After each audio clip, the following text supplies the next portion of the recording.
ಕೊಲೆ ಕೇಸಲ್ಲಿ ಜೈಲಲ್ಲಿರುವ ನಟ ದರ್ಶನ್ಗೆ ಈಗ ಮತ್ತೊಂದು ಸಂಕಷ್ಟ ಎದುರಾಗಿದೆ. ಅದರಲ್ಲೂ ಕೂಡ ಸಹಖೈದಿಗಳ ಮೇಲಿನ ಹಲ್ಲೆ ಕೇಸ್ ಸಂಬಂಧ ಜೈಲಧಿಕಾರಿಗಳು ಬಹಳ ಸೀರಿಯಸ್ ಆಗಿದ್ದಾರೆ. ವರದಿ ನೀಡೋಕೆ ಜೈಲು ಅಧಿಕಾರಿ ಸೂಚನೆ ಕೊಟ್ಟಿದ್ದಾರೆ. ಮತ್ತೊಂದು ಕಡೆ ಕೋರ್ಟ್ನಿಂದ ಆದೇಶ ಸಿಕ್ಕರೂ ಕೂಡ ದರ್ಶನ್ಗೆ ಟಿವಿ ಭಾಗ್ಯ ಸಿಕ್ಕಿಲ್ಲ.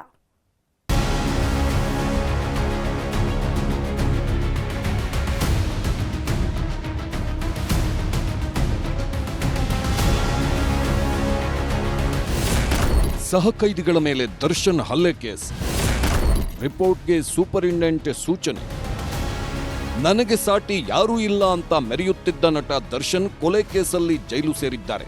ಅಂದುಕೊಂಡಿದ್ದನ್ನ ಕ್ಷಣಾರ್ಧದಲ್ಲಿ ಪಡೆಯುತ್ತಿದ್ದ ದಾಸ ಈಗ ಮಲಗಲು ಹಾಸಿಗೆ, ನೋಡಲು ಟಿವಿ ಇಲ್ಲದೆ ಪರಪ್ಪನ ಅಗ್ರಹಾರ ಜೈಲಲ್ಲಿ ವಿಲವಿಲ ಒದ್ದಾಡುತ್ತಿದ್ದಾನೆ. ನಾಡಿದ್ದು ದರ್ಶನ್ ನಟನೆಯ ಬಹುನಿರೀಕ್ಷಿತ ಡೆವಿಲ್ ಸಿನಿಮಾ ರಿಲೀಸ್ ಆಗ್ತಿದೆ. ಈ ಹೊತ್ತಲ್ಲಿ ಸಹ ಕೈದಿಗಳ ಮೇಲೆ ಹಲ್ಲೆ ಮಾಡಿ ಮತ್ತೆ ಸುದ್ದಿಯಾಗಿದ್ದಾರೆ ದರ್ಶನ್. ಜೈಲು ಸೇರಿದ್ರೂ ದರ್ಶನ್ ಬುದ್ಧಿ ಕಲ್ತಿಲ್ಲ. ಪ್ರತಿ ಸಣ್ಣ ಪುಟ್ಟ ವಿಚಾರಗಳಿಗೂ ಕೋಪ ಮಾಡಿಕೊಳ್ಳುತ್ತಿದ್ದಾರಂತೆ. ಬ್ಯಾರಕ್ನಲ್ಲಿ ಸಹಕೈದಿಗಳ ಮೇಲೆ ಹಲ್ಲೆಗೆ ಮುಂದಾಗೋದು, ಅವಾಚ್ಯ ಶಬ್ದಗಳಿಂದ ಬೈಯೋದು ಮಾಡುತ್ತಿದ್ದಾರಂತೆ. ಇದರಿಂದಾನೇ ಅನುಕುಮಾರ್ ಹಾಗೂ ಜಗ್ಗ ಜೈಲು ಬದಲಾವಣೆಗೆ ಮನವಿ ಮಾಡಿದ್ದಾರೆ. ಈ ಸುದ್ದಿ ಹೊರಗಡೆ ಬಂದಿದ್ದೇ ಜೈಲಿನ ಸೂಪರಿಂಟೆಂಡೆಂಟ್ ಅಂಶುಕುಮಾರ್ ಬಹಳ ಸೀರಿಯಸ್ ಆಗಿ ತಗೊಂಡಿದ್ದಾರೆ.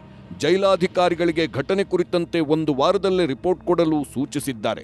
ಜೊತೆಗೆ ಬ್ಯಾರಕ್ನಲ್ಲಿ ದರ್ಶನ್ ಜೊತೆಗೆ ಇರುವ ಇತರೆ ಆರೋಪಿಗಳು, ಬ್ಯಾರಕ್ ಬಳಿಯ ಸಿಬ್ಬಂದಿ ಹೇಳಿಕೆ, ಜೊತೆಗೆ ಬಾಡಿ ಓರ್ನ್ ಕ್ಯಾಮೆರಾದ ದೃಶ್ಯಗಳನ್ನ ವರದಿಯಲ್ಲಿ ಉಲ್ಲೇಖಿಸಲು ಸೂಚನೆ ನೀಡಿದ್ದಾರೆ. 1 ವಾರ ಆದರೂ ದರ್ಶನ್ಗಿಲ್ಲ ಟಿವಿ ಭಾಗ್ಯ. ನಟ ದರ್ಶನ್ ಹಾಗೂ ಡಿ ಗ್ಯಾಂಗ್ ಡೆವಿಲ್ ಸಿನಿಮಾದ ಅಪ್ಡೇಟ್ ಜೊತೆಗೆ ಬೇಜಾರು ಕಳೆಯೋಕೆ ಟಿವಿ ಕೊಡಿ ಅಂತ ಕೋರ್ಟ್ ಮೊರೆ ಹೋಗಿತ್ತು.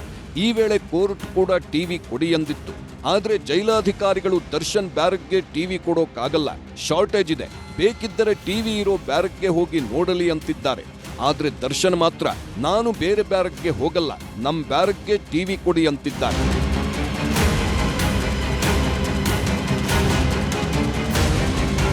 ಒಟ್ನಲ್ಲಿ ದರ್ಶನ್ಗೆ ಯಾಕೋ ಟೈಮ್ ಅನ್ನೋದೇ ಸರಿಯಿಲ್ಲ. ಕೊಲೆ ಕೇಸಲ್ಲಿ ಅಂಧರಾಗಿರುವುದರ ಜೊತೆಗೆ ಈಗ ಸೌಲಭ್ಯಗಳನ್ನ ಪಡೆಯುವುದಕ್ಕೆ ಪರದಾಟ ಮಾಡ್ತಾ ಇದ್ದಾರೆ. ಸಹಕೈದಿಗಳ ಮೇಲೆ ಹಲ್ಲೆ ಘಟನೆ ಸಂಬಂಧ ಈ ವಾರದಲ್ಲಿ ಜೈಲಾಧಿಕಾರಿಗಳು ತನಿಖೆ ಮಾಡಿ ಹಿರಿಯ ಅಧಿಕಾರಿಗಳಿಗೆ ಏನ್ ರಿಪೋರ್ಟ್ ಕೊಡ್ತಾರೆ ಅನ್ನೋದನ್ನ ಕಾದು ನೋಡಬೇಕಿದೆ. Manjunathan, crime bureau, news 18, Bengaluru.